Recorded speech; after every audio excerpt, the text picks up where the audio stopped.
P Harish यांनी पाकिस्तानचा समाचार घेतला।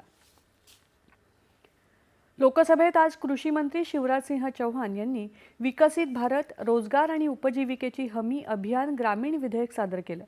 हे विधेयक 20 वर्ष जुन्या महात्मा गांधी राष्ट्रीय ग्रामीण रोजगार हमी कायदा 2005 मनरेगाची जागा घेईल। नवीन विधेयकाचं उद्दिष्ट 4 प्राधान्य क्षेत्रांद्वारे रोजगार आणि शाश्वत ग्रामीण पायाभूत सुविधा निर्माण करणं हे आहे। यामध्ये पाण्याशी संबंधित कामांद्वारे पाणी सुरक्षा, ग्रामीण भागातील मुख्य पायाभूत सुविधा, उपजीविकेशी संबंधित पायाभूत सुविधा आणि हवामान संकटामुळे होणाऱ्या घटना कमी करण्यासाठी विशेष कामं यांचा समावेश आहे।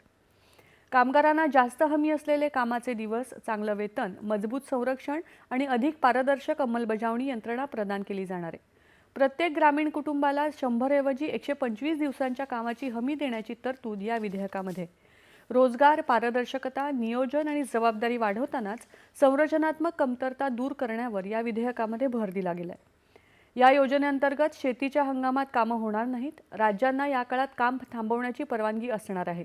या योजनेअंतर्गत केंद्र आणि राज्यांचा वाटा अनुक्रमे 60 आणि 40% असणार आहे।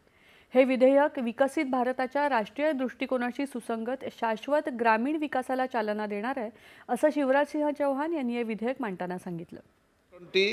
श्री शिवराज सिंह चौहान।